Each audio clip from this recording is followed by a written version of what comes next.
दर्द Bharat news channel पे आप सभी दर्शकों का बहुत बहुत स्वागत है। खैर मकदम और इस्तकबाल करते हुए आज कार्यक्रम की तरफ आगे बढ़ते हैं।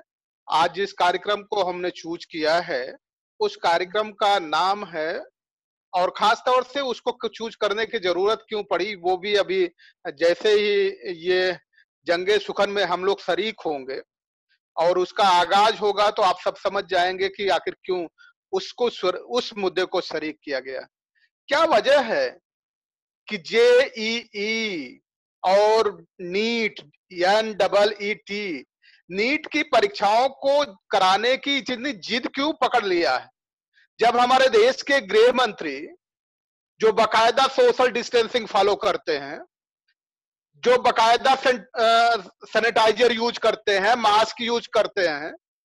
ये अलग बात है कि कुछ ऐसा बोलते होंगे वो मास्क में फंस जाता होगा वो और उनके लिए प्रदूषण का कारण बन जाता होगा, अलग परिस्थितियां, वो अलग बात हो सकती है। लेकिन बात तो सिर्फ ये है कि बकायदा वो फॉलो करते हैं, वो कोरोना से पेशेंट हो जाते हैं। मध्य प्रदेश के मुख्यमंत्री कोरोना पेशेंट हो जाते हैं, सब नॉर्म्स फॉलो करते हैं। हरियाणा के मुख्यमंत्री कोरोना पेशेंट हो जाते हैं, सब नॉर्म्स फॉलो करते हैं। इवन BS येदियुरप्पा भी कोरोना के पॉजिटिव हो जाते हैं, वो भी सारे नॉर्म्स फॉलो करते हैं। और यहाँ तो उत्तर प्रदेश का आलम तो कुछ और ही है। 2 मंत्री अपनी जान गंवा चुके हैं और 3 मंत्री कोरोना पॉजिटिव हैं, आज भी कोरोना पॉजिटिव हैं। जब इतने नॉर्म्स के बावजूद, इतनी सोशल डिस्टेंसिंग के बावजूद, इतनी VVIP फैसिलिटीज के बावजूद अगर आप कोरोना पॉजिटिव हो सकते हैं, तो जो तकरीबन 20 लाख लड़के दोनों एग्जाम में शरीक होने जा रहे हैं, वो कैसे कोरोना पॉजिटिव नहीं हो सकते? या तो स्पष्ट करिए कि इस देश में कोरोना के नाम पे गेम खेला जा रहा है और आपको पता है कि ये कोरोना नाम की कोई चीज नहीं है। यदि कोई चीज है तो उसकी इतनी औकात नहीं कि जितनी औकात नाड़ी शोधन प्राणायाम करके झूठ बोलने वाले लोगों की है। जितनी इम्यूनिटी उनकी बढ़ चुकी है, उतनी क्षमता कोरोना की नहीं है कि वो उनको नुकसान पहुंचा सकते हैं। ये स्पष्ट करिए, क्यों इतने जो हमारे देश के भविष्य हैं, हमारे देश की जो ताकत है वो युवा है, वो यूथ है, और यूथ को ही उनके जिंदगियों को खतरे में डालने का गेम क्यों खेला जा रहा है? कह रहा है 0 सेशन चला जाएगा। अरे जब लाइफ रहेगी तो सेशन बहुत आएंगे और चले जाएंगे, और लाइफ नहीं रहेगी तो सेशन तो खत्म होना ही होना है। क्यों? और आज इस तरह से जो परिस्थितियां पैदा की जा रही है और ये कहा जा रहा है डिजिटल के जरिए एग्जाम कराए जाएंगे। आप बेहतर जानते हैं डिजिटल की स्थिति क्या है। अगर आप वाईफाई न लगाइए तो शहर में रह रहे हैं, इसके बावजूद आपको नेट उपलब्ध नहीं हो सकता। उन बच्चों से जरा पूछिए जिनके माँ बाप की इनकम कभी 18,000 रुपया महीना हुआ करती थी, और आपने 80 लाख लोगों को उत्तर प्रदेश में नौकरियां दे दी, पूरे देश में 80 करोड़ लोगों को भोजन दे दिया। आप अंदाजा लगाइए 80 करोड़ लोगों को जिनको आपने भोजन दिया है, क्या उनके बच्चे एग्जाम में शरीक नहीं होने जा रहे हैं? ये स्पष्ट आपने मान लिया। जब उनकी क्षमता ये नहीं है कि वो अपने आपके 45 ग्राम अनाज के लिए प्रतिदिन एक भोजन के लिए, एक मीटिंग के भोजन के लिए आपके 45 ग्राम दिए गए अनाज पे अगर वो निर्भर हैं, तो आप अंदाजा लगाइए 200-300 किलोमीटर की यात्रा उनके बच्चे कैसे करेंगे? क्या उनके पास ये क्षमता है कि वो टैक्सी बुक कर ले? क्या उनके पास क्षमता है कि 300 किलोमीटर 2 दिन पहले जाकर के रुक जाए, किसी होटल में उनको जगह मिल जाएगी? तो कहीं ऐसा तो नहीं कि जो आपके प्राइवेट विद्यालय हैं, जो इंजीनियरिंग कॉलेज चला रहे हैं, मेडिकल कॉलेज चला रहे हैं, और हर सेमेस्टर के करीब 12-12 लाख रुपए, एक इंजीनियरिंग कॉलेज के 1.5 लाख रुपए के आसपास फीस ले रहे हैं पर सेमेस्टर, कहीं उनके दबाव में इन बच्चों के जिंदगियों के साथ खिलवाड़ तो नहीं किया जा रहा? यही मुद्दा है। इसी मुद्दे पे आज आपके बीच में बहस करेंगे। हम सबसे पहले अपने अतिथियों का आपसे परिचय करा दें। हमारे बीच में योगेंद्र कुमार नीरज जी उपस्थित हैं, जो समाज विज्ञानी है, समाज की नस को बड़ी बारीकी से पकड़ते हैं। हमारे बीच में डॉक्टर दुर्गा प्रसाद यादव जी हैं, जो शैक्षणिक कार्यों से बड़े लंबे समय से जुड़े रहे हैं और बड़ी जबरदस्त पकड़ भौगोलिक स्थिति और सामाजिक स्थिति पे है। हमारे बीच में डॉक्टर सलीम अहमद एटवी है, एटा के रहने वाले हैं और खास तौर से जो कपलेट्स हैं, जिसको आप शेरो शायरी कहते हैं, उसमें अपनी गजब की बातें कह देते हैं। अगर बात छोटी कहनी हो तो एक शेर पढ़ दीजिए, छोटी बात पूरी आ जाती है। ऐसे सारे प्रतिभा के धनी हमारे बीच जो उपस्थित हमारे गेस्ट हैं, सभी अतिथियों का, सभी मेहमानों का आज मैं खैर मकदम करते हुए फिर इस्तकबाल करते हुए इस जंगे सुखन में आप सभी को आगाज करते हैं। और सबसे पहला प्रश्न लेकर के योगेंद्र कुमार नीरज जी आपके पास आ रहे हैं। क्या आपको ऐसा नहीं लगता है कि ये जो कमजोर तबके के लोग हैं, शेड्यूल कास्ट के लोग हैं, बैकवर्ड के लोग हैं, माइनॉरिटी के लोग हैं, उनको शिक्षा से वंचित करने का, यानी कि एग्जामिनेशन में अपीयर न हो पाए, एंट्रेंस एग्जाम में अपीयर न हो पाए, कहीं एक ऐसी साजिश तो नहीं है? या फिर जो प्राइवेट विद्यालय हैं उनको फीस नहीं मिल पा रहे हैं, क्योंकि आज फीस न मिल पाए, एडमिशन नहीं होंगे तो फीस नहीं मिल पाएंगे, इस दबाव की वजह से सरकार एग्जाम करा रही है क्या? नीरज जी। आधी बात तो आपने पहले ही कह दी है, सिर्फ आधी बात मुझको कहनी है। अभी आपने देखा कि ये सरकार जो है, चाहे केंद्र सरकार है चाहे भाजपा की राज्यों की सरकार, इनका सबसे ज्यादा जोर जो है वो सरकारी संस्थानों को बर्बाद करने पर लगा हुआ है। जो नहीं लाभ वाले संस्थान है उनको बेच डालो, और नहीं तो सारे संस्थानों को प्राइवेट सेक्टर को दे दो। और प्राइवेट सेक्टर में कुछ गिने चुने लोग हैं जो प्राइवेट सेक्टर में काम करते हैं। ज्यादा से ज्यादा जो संस्थान प्राइवेट सेक्टर के हैं वह राजनीति करने वाले, भाजपा कांग्रेस या बड़े दलों के राजनीति करने वाले लोगों के हैं, चाहे वो बीएड कॉलेज है, चाहे इंजीनियरिंग कॉलेज है, चाहे मेडिकल कॉलेज है। अभी उत्तर प्रदेश में कोरोना की बढ़ती हुई स्थिति के कारण आपने देखा कि बीएड की परीक्षाएं इसलिए कराई गई कि उससे सबसे ज्यादा नुकसान जो हो रहा था वो प्राइवेट कॉलेजों को हो रहा था, जो 50,000 रुपया 52,000 रुपया पर ईयर फीस लेते। ठीक वही स्थिति है, लेकिन इसमें दो कारण है। पहला कारण यह है कि पिछले 6 महीनों से जो लॉकडाउन की स्थिति है, इन 6 महीनों में पूरे देश में कहीं बाढ़ की विभीषिका है, कहीं दूसरे तरह की आपत्ति आई हुई है, और एससी एसटी ओबीसी की जो माइनॉरिटीज के लड़के हैं जिनके पास संसाधन नहीं है, उन्होंने न तो कोचिंग क्लास किया है और न तो पढ़ाई लिखाई का कोई काम किया है। सिर्फ संसाधन युक्त बच्चे ही कोचिंग भी किए हैं, ऑनलाइन क्लास भी किए हैं, उनकी तैयारी भी पूरी। तो एक साजिश है, एक तो नीट से और इन जगहों से रिजर्वेशन हटा करके वैसे ही एससी एसटी ओबीसी के लोगों को रास्ता बंद कर दिया गया है, और दूसरे आज वर्तमान में उनकी तैयारियां भी इस लायक नहीं है कि वो इस एग्जामिनेशन में शामिल हो सके। और तीसरे, प्रकृति की भयावहता बिहार, बंगाल, असम, दूसरे प्रदेशों में, उड़ीसा में ऐसा है कि वो 200-200, 300-300 किलोमीटर दूर से वहां पहुंच भी नहीं सकते हैं। एक बड़ी साजिश की जा रही है, एक लंबे पीढ़ी को ही इन सब चीजों से किनारे करने का प्रयास किया जा रहा है, जिसमें इनका एलिट वर्ग जो है सिर्फ एग्जामिनेशन दे पाए, उन्हीं के अंदर की मेरिट बने, और वो प्राइवेट सेक्टर को जितने मेडिकल कॉलेज हैं, जितने इंजीनियरिंग कॉलेज है, उनको लाभ पहुंचाया जा सके।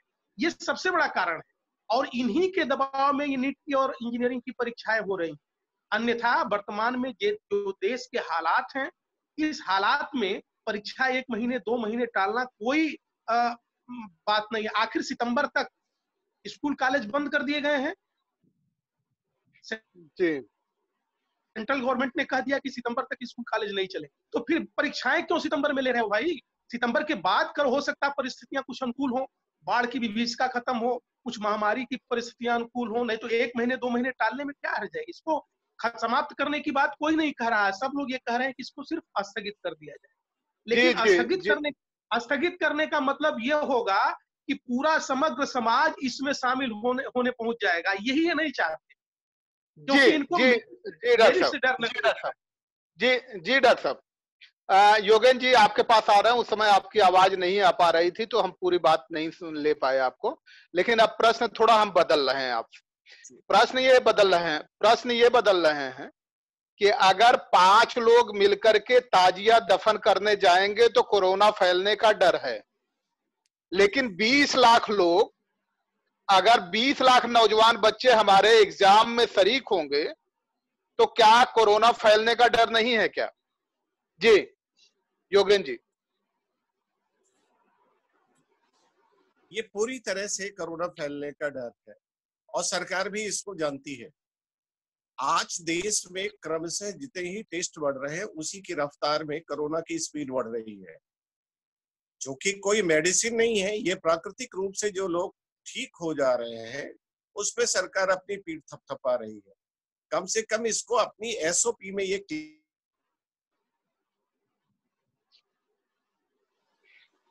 फिर योगेन जी की आवाज फिर चली गई। डॉक्टर जी, योगेन जी आवाज आ रही है आपको? योगेन जी की आवाज चली गई। डॉक्टर जी आप अपनी बात पूरी करें योगेन जी।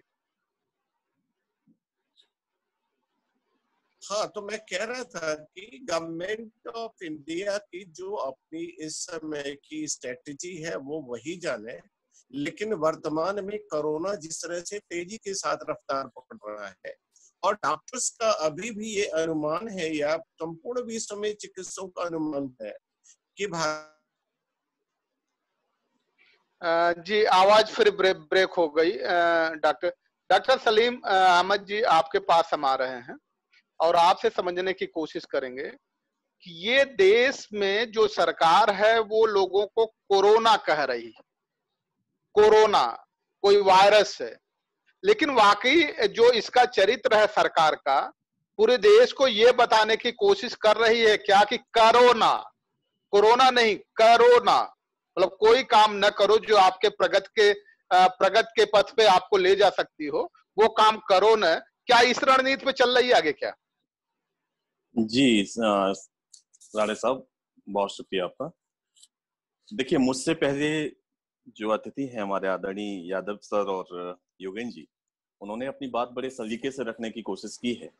जहां तक कोरोना की बात है तो सरकार की नीयत पर भी संदेह है कोरोना या नहीं है, अभी ये बहुत बड़ा प्रश्न है।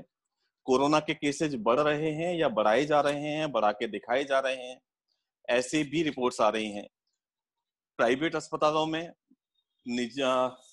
जो नेगेटिव रिपोर्ट्स हैं उनको पॉजिटिव बनाया जा रहा है, ऐसे भी केसेस हमने सुने हैं, पढ़े हैं, ऐसी भी खबरें हैं। तो बहुत कुछ हो रहा है, सरकार की नीयत संदेह के घेरे में है। जहां तक बात इन परीक्षाओं की है तो यहाँ इसके दो पहलू हैं। पहला तो ये कि क्या अगर पैंडेमिक की स्थिति इतनी खतरनाक है कि हम प्रतिदिन 70-75 हजार केसेस पूरे देश में देख रहे हैं, उस स्थिति में किसी भी परीक्षा में 11 लाख मेरे ख्याल से परीक्षा थी, शायद जेईई की परीक्षा में शामिल होंगे और 16 लाख नीट में होंगे। कुल 27 लाख है। 27 लाख के आसपास है। 27 लाख छात्रों को, और वो भी वो बच्चे हैं जो 16 से 18 की उम्र के बच्चे हैं, जिनकी इंटर के कई विषयों की परीक्षाएं सिर्फ इसलिए नहीं कराई गई क्योंकि वो पैंडेमिक की स्थिति में थे और उनको उन सब विषयों में प्रमोशन दिया गया। अब बात ये आती है कि क्या हमारी स्थितियों में इतना सुधार हो गया है कि जब हमारे केसेज 500-600 रोज आ रहे थे तो हमने बच्चों की परीक्षाएं रोकी थी और उनको प्रमोशन दे दिया, लेकिन जब आज केसेज बढ़ के 70-75 हजार हो गए हैं, हम सरकारी आंकड़ों की ही बात कर रहे हैं, तब हम कह रहे हैं कि नहीं हम परीक्षाएं कराएंगे। तो कहीं ना कहीं नियत तो इनके संदेह के घेरे में है ही है कि ये चाहते क्या है। दूसरा पहलू ये भी है जिस पर ये कह रहे हैं कि सत्र शून्य हो जाएगा। बिल्कुल ठीक बात है कि अगर इससे आगे हम अगर इनको पोस्टपोन करते हैं परीक्षाओं को तो सत्र शून्य की तरफ बढ़ रहा है, ये खतरा तो बना हुआ है। पर जैसा आपने पहले कहा कि जान है तो जहान है, पहले हमें अपने बच्चों की जान की हिफाजत करनी पड़ेगी। हम बच्चों को टेस्ट किट नहीं बना सकते, ये सरकार को सोचना चाहिए। बच्चे हमारे टेस्ट किट नहीं है, वो हमारी जिंदगी है, इस देश का भविष्य है, और उनको टेस्ट किट की तरह आप यूज करने जा रहे हैं इतनी बड़ी परीक्षाओं को आयोजित करके, और आपकी व्यवस्थाओं पर प्रश्न चिन्ह लगे हुए हैं।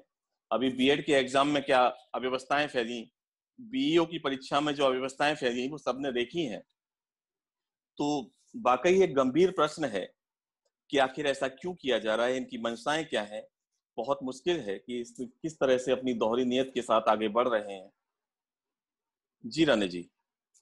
जी योगेन जी आपके पास आ रहे हैं और आपसे ये समझने की कोशिश करेंगे, सेशन 0 हो जाएगा ये एक उदाहरण आ रहा है। उदाहरण क्या, कुतर्क आ रहे हैं जो हमारे एचआरडी मिनिस्टर हैं उनकी तरफ से कुतर्क आ रहे हैं कि अगर एग्जाम नहीं लिए जाएंगे तो सेशन 0 हो जाएंगे।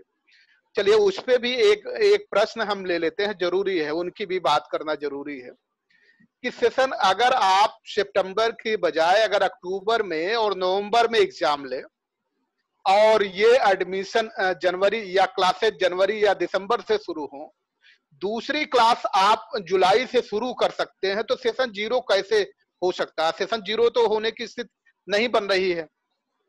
और सेशन जब 0 होने की स्थिति बन नहीं रही है तो ये आप संशय क्यों पैदा कर रहे हैं कि सेशन 0 हो जाएगा? दो सेशन एक साथ चलाए जा सकते हैं, एक आप जनवरी से स्टार्ट कर लीजिए और दूसरा आप जुलाई से स्टार्ट कर लीजिए, तो सेशन 0 नहीं हुआ। ऐसी स्थिति में ये कुतर्क करने के पीछे की लॉजिक क्या है, हम ये आपसे समझना चाह रहे हैं योगेन जी। अभी डॉक्टर यादव ने आपको बताया था और परिचर्चा में ये पूरी तरह से स्पष्ट किया था कि 80 करोड़ जनता भारत की है।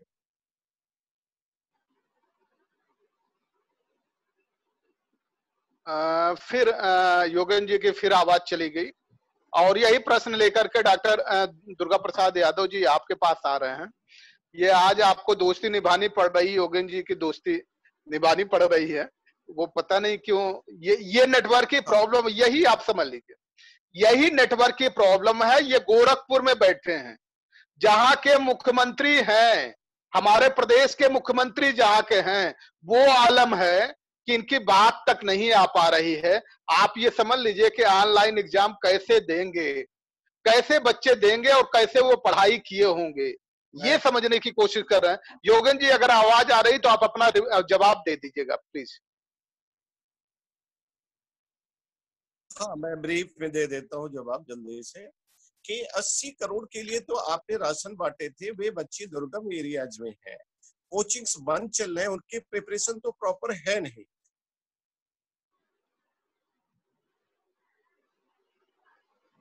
चलिए फिर आवाज चली गई। अब ये आलम है, दर्शकों आप भी देख लीजिए, ये आलम है नेटवर्क का, सेलुलर सर्विसेज देने वाली कंपनियों का ये आलम है। और वो जो यूज कर रहे हैं, जो भारत की 2 प्राइम कंपनियां हैं, जियो और एयरटेल यूज कर रहे हैं, तब ये आलम है।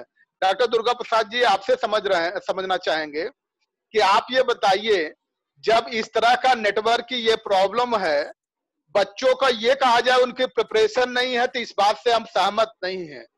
बच्चों की बेहतर प्रिपरेशन है, लेकिन इस महामारी के चक्कर में जो इसको महामारी घोषित किया गया है, जिस आपदा को अवसर में बदला गया है और जिसके 80 करोड़ लोगों के अवसर को आपदा में बदला गया है, ये हम समझना चाहते हैं कि 80 करोड़ लोगों के अवसर को जो आपदा में बदला गया है, आप क्या कहेंगे कि 80 करोड़ लोगों को, इसका मतलब इस देश में बिलो पॉवर्टी लाइन 80 करोड़ लोग हो गए और सरकार नहीं, किसी भी तरह से सरकार नहीं चाहती कि उनके एडमिशन इंजीनियरिंग कॉलेज में और मेडिकल कॉलेज में हो पाए उन बच्चों को जिनको हमने गरीबी रेखा से नीचे पहुंचा दिया है।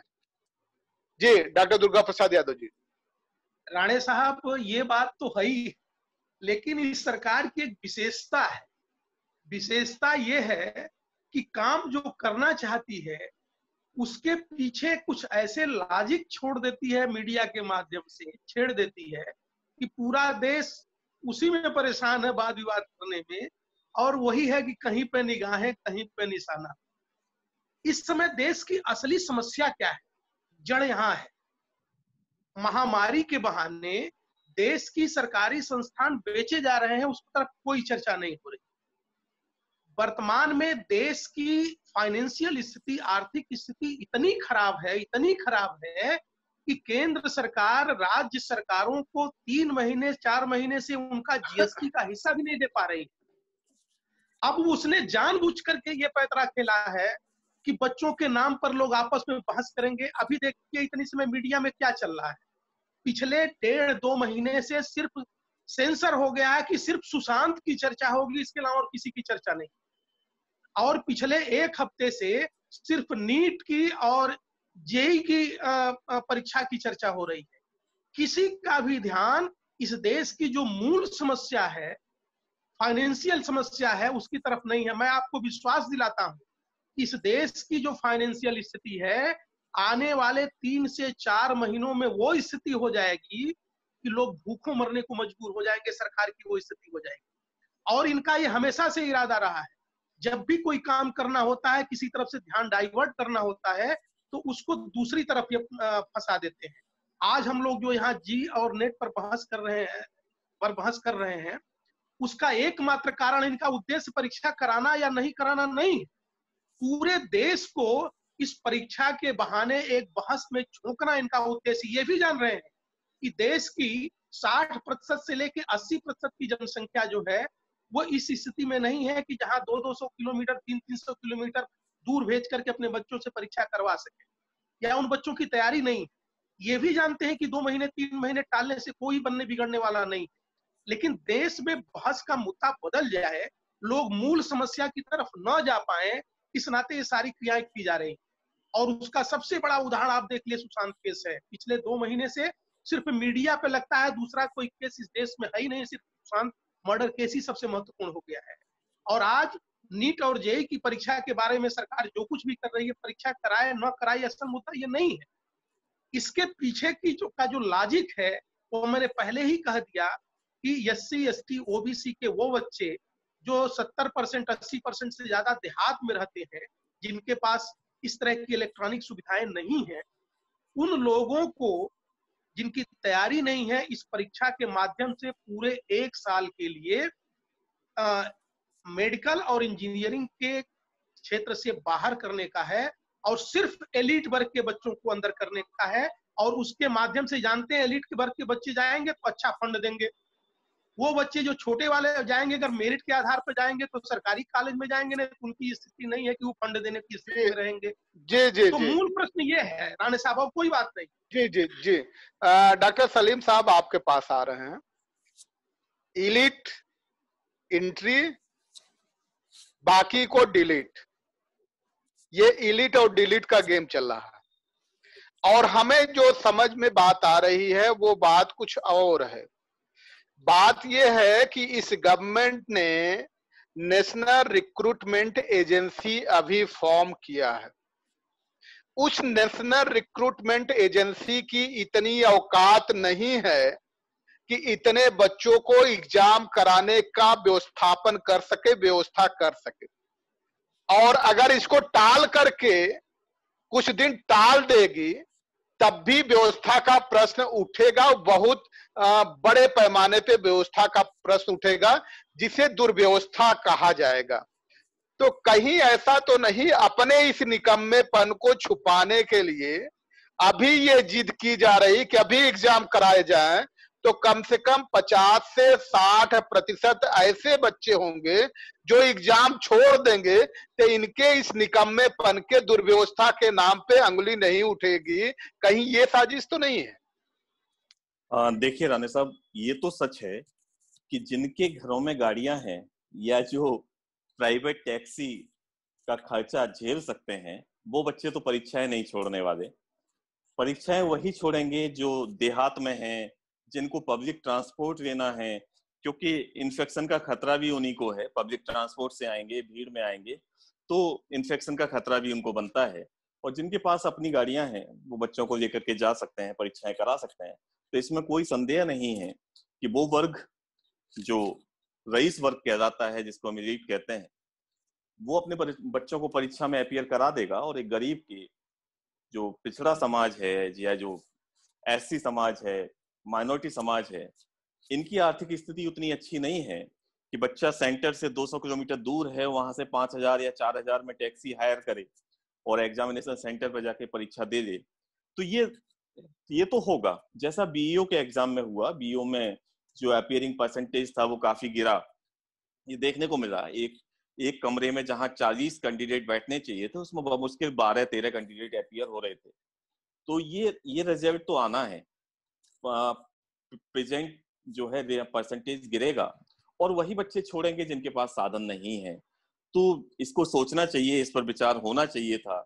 अब सरकार क्या सोच रही है, ये तो वाकई जो है समझने वाली बातें हैं कि ये मुद्दों से ध्यान हटाने में माहिर हैं। जैसा यादव सर अभी कह रहे थे कि कब किस मुद्दे से ध्यान हटाना है, और बिना वजह किसी बात को मुद्दा बना देना है जिसमें देश की 100 करोड़ जनता उलझ के रह जाती है और हम मुद्दों पर प्रश्न करना भूल जाते हैं। और यही ये लोग चाहते भी हैं कि जनता मुद्दों पर प्रश्न न उठाए।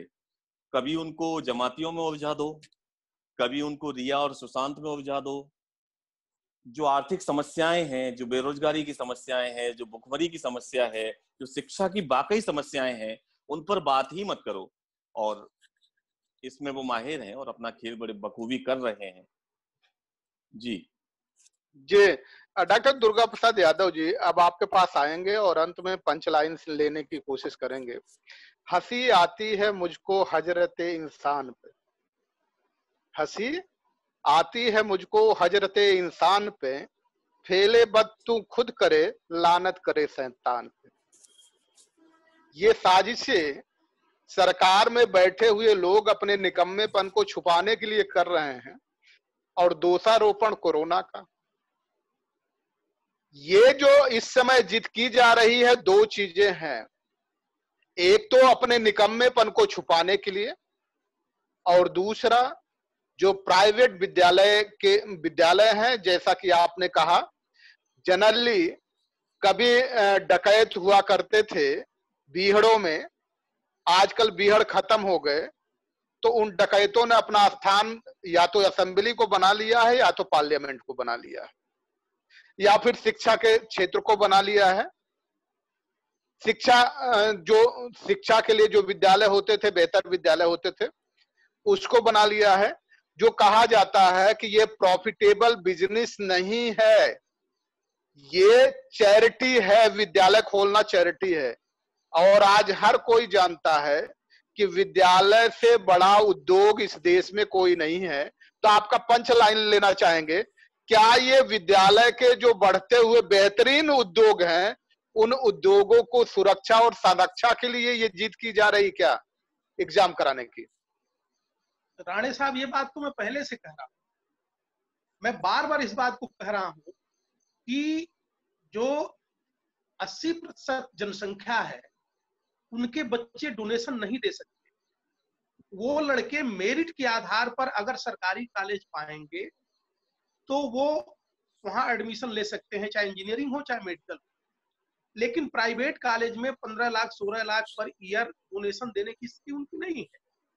जब वो बच्चे अपीयर ही नहीं होंगे तो स्वाभाविक है कि एलिट वर्ग के ही बच्चे अपीयर होंगे, और उनके पास संसाधनों की कमी नहीं है। तो जो ये माफिया लोग हैं, एजुकेशन माफिया हैं, जिन्होंने खोल के बैठा व्यवसाय के रूप में किया है, उनको डोनेशन चाहिए। और अब तो कोटे भी निर्धारित कर दिए गए हैं, 15% कोटा है, वो मैनेजमेंट कोटा। तो 15% तो वो अपनी मनमानी फीस लेते हैं, पैसा लेते हैं। शेष के लिए सरकार ने उनको पैसा 15 लाख 14 लाख निर्धारित कर दिया है। तो ये वही बच्चे दे सकते हैं। अगर ये काम न हो, परीक्षाएं न हो, तो एक सत्र में उनका करोड़ों करोड़ों अरबों का नुकसान होगा। और ये नुकसान न हो, इसके लिए सरकार पे लगातार प्रेशर बनाया जा रहा है कि परीक्षाएं कराई जाएं, भले ही नए जनरेशन कोरोना के मुख में चली जाए। और दूसरी बात एक और मैं कहना चाहता हूं, जो पहले आपने कहा कि कोरोना कोई संक्रामक बीमारी नहीं है, ये जितने बड़े बड़े नेता और मुख्यमंत्री और मंत्री अपने आप को कोरोना साबित कर रहे हैं, ये अगर मरे हैं तो किन्हीं दूसरी बीमारियों से मरे हैं, नहीं तो पूरे देश को आतंकित करने के लिए कि हम इतने सेफ जगह पर हैं फिर भी हमको कोरोना हो गया तो तुम घर से डॉक्टर साहब, ये पंच लाइन हमको लेना था। मैं अंत में यही कहना चाहूंगा कि सरकार की मंशा साफ नहीं है। सिर्फ पूंजीपतियों को, शिक्षा माफियाओं को प्रोटेक्शन देना और उनके उद्योग को बढ़ाते रहना ही इनकी मूल समस्या, मूल उद्देश्य है। इसी नाते ऐसा करने के लिए विवश कर रहे हैं सब। डॉक्टर सलीम साहब, एक शेर के माध्यम से हम आपकी पंच लाइन चाहेंगे कि साजिश को क्या कहेंगे आप? जी राणे साहब, मैं इसको इस तरह से कहना चाहूंगा अपने शेर में कि अभी सामान गिरवी है, अभी नीलाम घर होगा। अभी सामान गिरवी है, अभी नीलाम घर होगा। ये सत्ता के नशे में है, नशा बर्बाद करता है। ये सत्ता के नशे में है, नशा बर्बाद करता है।